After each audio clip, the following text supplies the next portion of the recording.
Saudara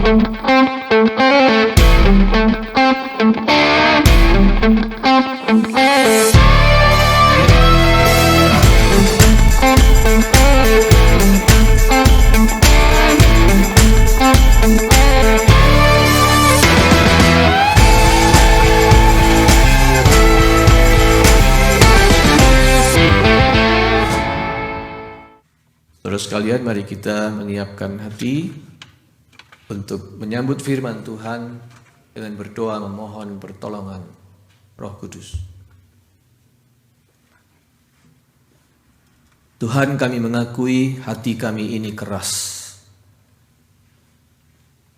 Hati kami ini sukar diubahkan. Hanya Engkau yang sanggup melembutkannya. Oleh karena itu doa kami, ya Allah Roh Kudus, dengan kuasa kebangkitan Yesus,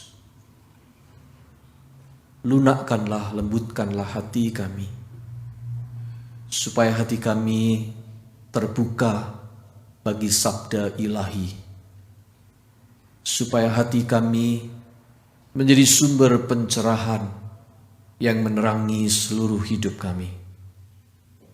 Ya Kristus Tuhan, sabda yang abadi, berbicaralah kepada kami. Dalam nama-Mu kami naikkan doa ini. Amin.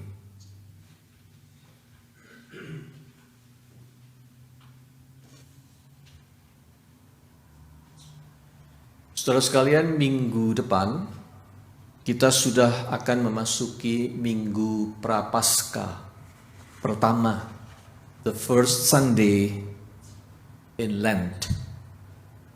Oleh karena itu, seminggu sebelumnya, yaitu hari ini, kita memperingati peristiwa transfigurasi, peristiwa perubahan rupa Yesus di atas gunung bersama 3 orang muridnya.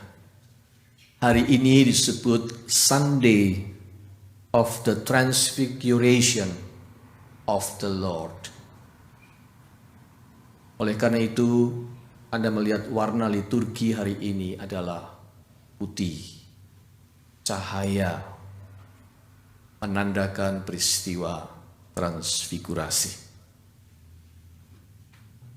Maka, leksionari mengajak kita membaca Injil pada hari ini dari Matius 17 ayat 1 sampai dengan 9. Matius 17 ayat 1 sampai dengan 9. Saya undang jemaat untuk bangkit berdiri selama pembacaan firman Tuhan ini. 6 hari kemudian, Yesus membawa Petrus, Yakobus, dan Yohanes saudaranya, dan bersama-sama dengan mereka ia naik ke sebuah gunung yang tinggi. Di situ mereka sendiri saja.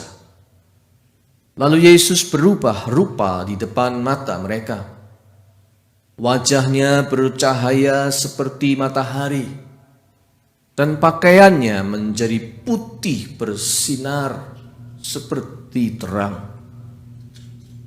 Maka nampak kepada mereka Musa dan Elia sedang berbicara dengan dia. Kata Petrus kepada Yesus, "Tuhan, betapa bahagianya kami berada di tempat ini. Jika Engkau mau, biarlah kudirikan di sini 3 kemah.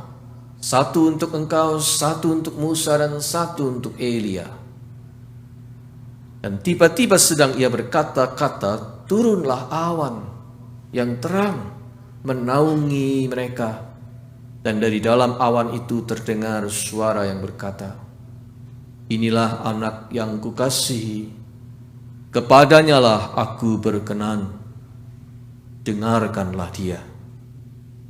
Mendengar itu, tersungkurlah murid-muridnya dan mereka sangat ketakutan.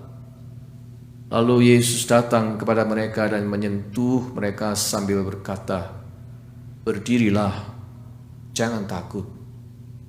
Dan ketika mereka mengangkat kepala, mereka tidak melihat seorang pun, kecuali Yesus seorang diri.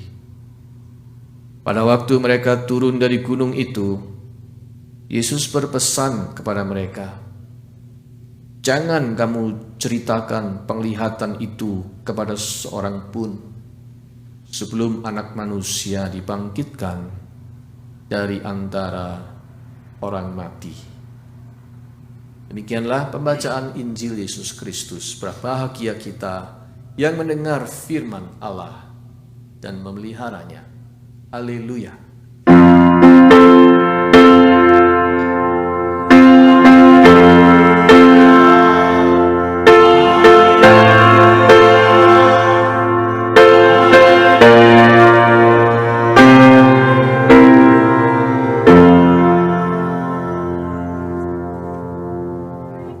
Silahkan duduk kembali.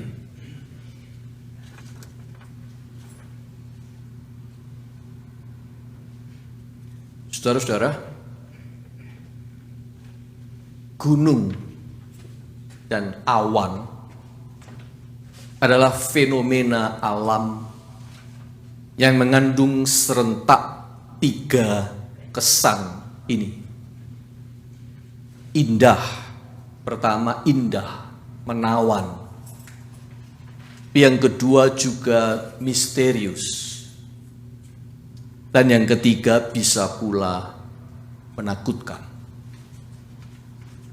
Beautiful, mysterious, and a bit scary.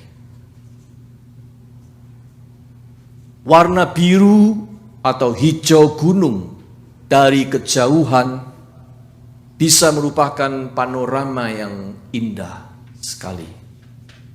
Apalagi bercampur gelembung awan seperti kapas yang mengitarinya. Beautiful. Tetapi dari jarak dekat, sosok gunung yang kokoh berpadu dengan kesunyian yang sesekali memperdengarkan suara-suara hewan liar bisa sangat misterius. Apalagi jika berawan dan berkabut. Bahkan puncak gunung yang sedang batuk-batuk menyemburkan magma atau gumpalan awan tebal yang tiba-tiba menggelap bisa menakutkan. Itulah fenomena gunung dan awan. Beautiful, mysterious, and scary. Mungkin itulah sebabnya Alkitab kita ini penuh dengan cerita tentang Allah yang menyatakan kehadirannya di gunung dan dalam rupa awan. Hadiratnya dan kemuliaannya dinyatakan di atas gunung dan gumpalan awan. Seperti yang tadi kita baca di ayat pembukaan, di Gunung Sinai, Allah hadir dalam rupa awan yang tebal. Mengapa? Sebab memang demikianlah hadirat dan tabiat Allah itu.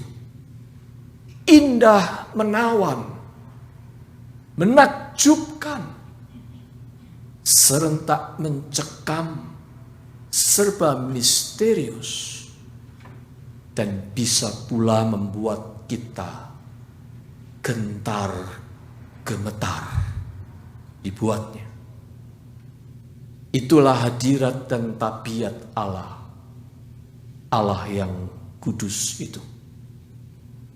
He is the gloriously magnificent, awesome holy God. Saudara sekalian, peristiwa transfigurasi juga terjadi di atas gunung. Yang diyakini oleh tradisi, Alkitab tidak menyebut, tetapi tradisi meyakini itu adalah Gunung Tabor, kira-kira 11 miles dari Danau Galilea. Siapa yang ikut perjalanan ke Israel pasti disinggahkan di Gunung Tabor. Di gunung itu Yesus berubah rupa, menyatakan kemuliaannya. Wajah dan jubahnya bercahaya, berkilau terang benderang, yang sangat sulit diterangkan terangnya itu dengan ucapan manusia. Itu cahaya kemuliaan ilahi. Kalangan gereja Ortodoks Timur menyebut itu uncreated light. Terang yang tidak diciptakan. Terang yang memang sudah ada sebelumnya. Ada pada Allah. Uncreated light. Saudara sekalian, namun transfigurasi ini, perubahan wujud Yesus itu sebenarnya bukan untuk kepentingan Yesus. Yesus tidak sedang diubah dari tadinya tidak begini lalu dibuat begini. Tadinya tidak mulia lalu dibuat mulia. Tidak. Sebab sejak semula Yesus sudah mulia. Surat Ibrani menyebut Yesus itu jauh lebih tinggi daripada malaikat. Paulus mengatakan Yesus itu setara dengan Allah. Injil Yohanes menulis Yesus sudah ada sebelum segala ciptaan ada. Dia adalah Sang Firman. Jadi dia sudah mulia sebelumnya. Karena memang dia mulia. Lalu kalau begitu, transfigurasi ini untuk kepentingan siapa? Saudara sekalian, jawabnya sederhana. Transfigurasi itu untuk kepentingan 3 orang murid yang bersama dengan dia di atas gunung itu. Petrus, Yakobus, dan Yohanes. Untuk kepentingan mereka lah peristiwa transfigurasi itu berlangsung. Perhatikanlah. Lalu Yesus berubah rupa di depan mata mereka. Wajahnya bercahaya seperti matahari dan pakaiannya menjadi putih bersinar seperti terang. Maka nampak kepada mereka Musa dan Elia sedang berbicara dengan dia. Ayat 2 dan 3. Perhatikan kata di depan mata mereka dan nampak kepada mereka. Jadi tujuannya jelas supaya mereka itu mendapatkan pengalaman, melihat sendiri kemuliaan Yesus itu. Supaya untuk sejenak mereka mencicipi kemuliaan surgawi yang memancar dari Yesus. Anda pasti mengenal lagu himne Blessed Assurance. Kalau dalam bahasa lirik lagu itu, liriknya Fanny Crosby. Dia berkata begini, "Oh, what a foretaste of glorious divine. Oh, what a foretaste of glorious divine. 3 orang murid itu diberi kesempatan untuk foretaste the glorious divine. Mereka mencicipi kemuliaan surga yang sejenak dinyatakan kepada mereka. Oh, saudara, mungkin kita berkomentar atau sedikit agak protes. Kok enak ya mereka dicicipi pengalaman melihat kemuliaan Yesus seperti itu. Oh, saudara-saudara, jangan ngiri, jangan cemburu pada yang namanya anugerah atau karunia. Pengalaman seperti itu anugerah. It's a God-given experience. Dari 12 murid pun cuma 3 itu saja yang diberi anugerah itu. Tidak usah ngiri, anugerah tidak bisa dicemburui. Sebab Tuhan itu kaya dengan anugerah.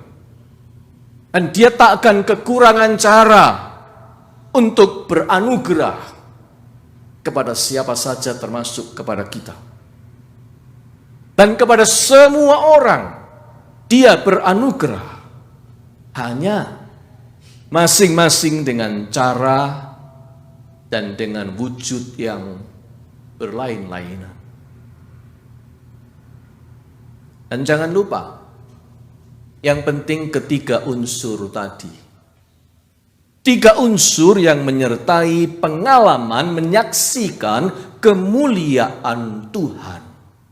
1, membangkitkan rasa takjub. 2, misterius. 3, serentak menimbulkan rasa gentar.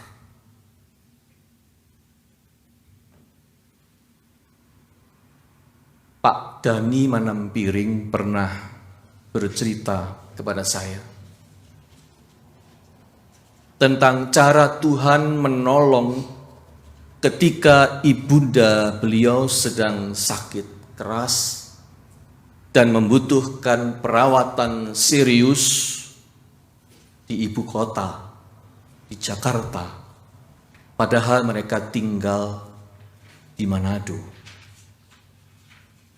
Entah bagaimana, Pak Dani bercerita kepada saya, tahu-tahu semuanya telah seperti disediakan pada waktunya. Doa-doa keluarga terjawab melebihi yang disangkakan. Dan di dalam pengalaman itu terselip misteri yang tidak pernah bisa dijawab sampai sekarang.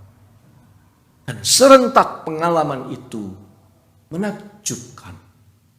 Dan setiap kali beliau menceritakan pengalaman itu, bulu kuduknya masih berdiri.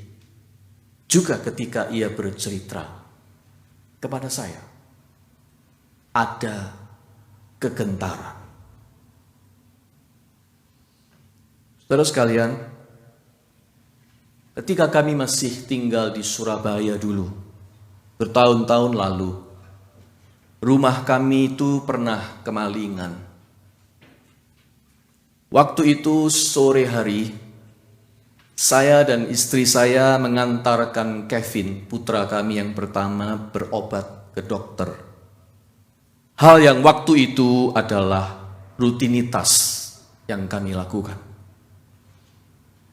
Sedangkan anak kami yang kedua, Samantha, di rumah ditemani oleh asisten rumah tangga.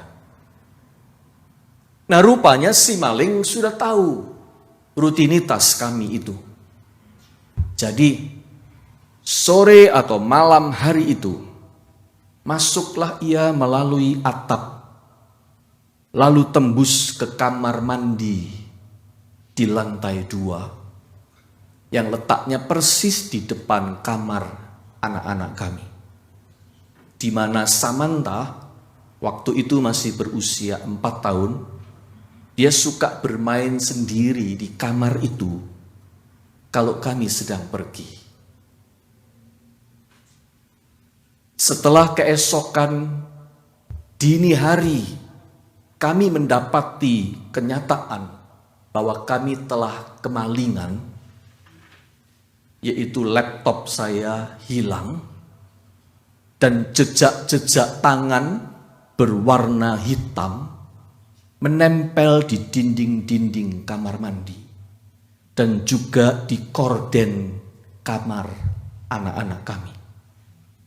Tetapi tidak ada jejak kaki hitam sama sekali. Jadi ini maling menggunakan ilmu magic. Tidak ada bekas kaki. Dia meninggalkan bekas tangan saja. Jadi kalau bayangan kita orang normal, dia seperti orang melayang jalannya. Padahal tangannya tuh hitam-hitam. Dan itu menempel pada korden dan dinding-dinding rumah kami. Di lantai 2. Tapi rupanya dia tidak turun sampai ke lantai bawah. Dan pada waktu dia masuk itu, Samantha sedang berada di bawah, bermain dengan Simba, asisten rumah tangga kami, sampai kami pulang. Tuhan menyelamatkan dan menjaganya. Kami tidak bisa membayangkan kalau waktu maling itu ada di ruang lantai 2, dia sedang bermain di kamarnya sendirian. Tuhan menyelamatkan dan menjaga Samantha.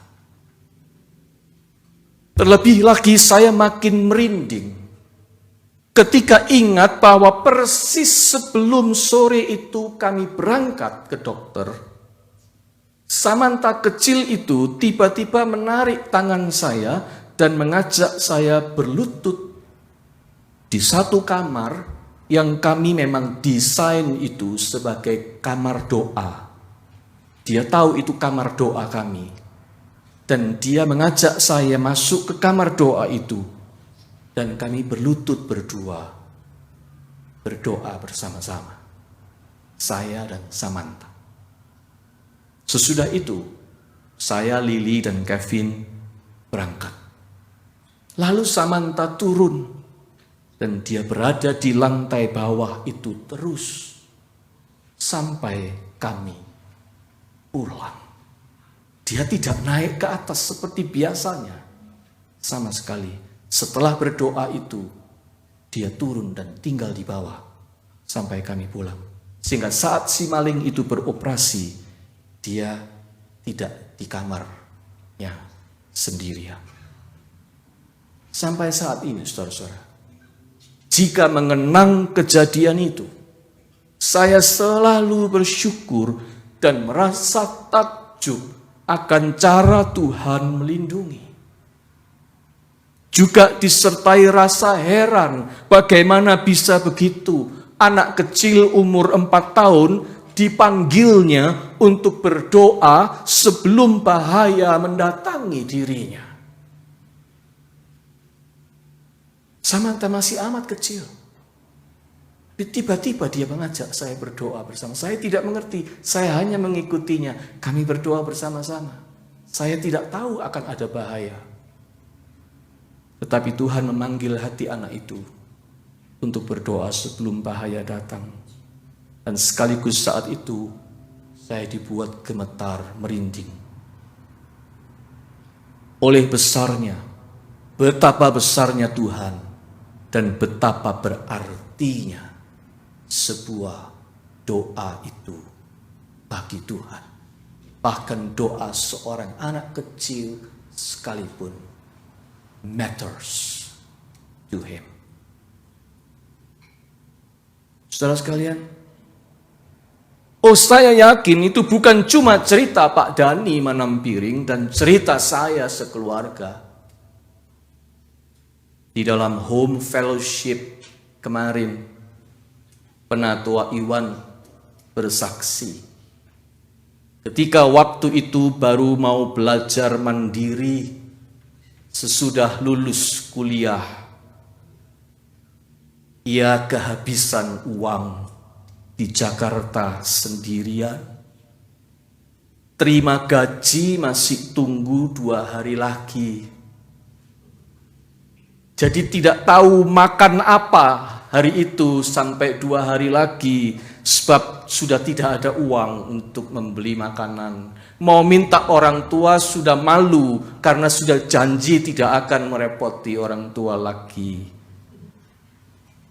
Usai berdoa, dia cerita, tahu-tahu pintu kamarnya diketuk pelayan ibu kos yang mengantarkan sepiring bakmi kepadanya. Tepat pada waktunya. Tuhan itu seperti tahu persis kebutuhan anak-anaknya. Tanya sama Iwan, dia cerita sendiri kemarin. Untuk sejenak waktu, saudara-saudara, ada kalanya surga itu mengintervensi bumi. Allah itu intervensi di dalam hidup kita. Dan saya juga percaya, setiap kita pasti punya cerita yang serupa. Cerita tentang Tuhan menyatakan kemuliaannya di tengah-tengah pergumulan hidup kita sehari-hari. Karena memang sesekali, saya bilang sesekali loh ya. Jangan bilang Iwan terima bakmi tiap hari, ya. Tidak. Hari itu sesekali Tuhan itu mengintervensi.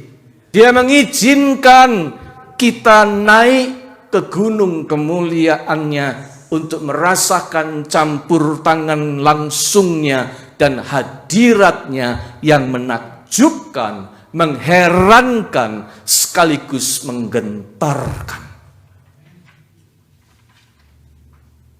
Akibatnya apa? Kita tidak pernah lupa. Setelah bertahun-tahun berlangsung, kita masih tetap mengenangnya dan suka menceritakannya kembali. Pak Dani mengalami itu sudah bertahun-tahun lalu. Tapi tiap kali bercerita, bulu kuduknya berdiri.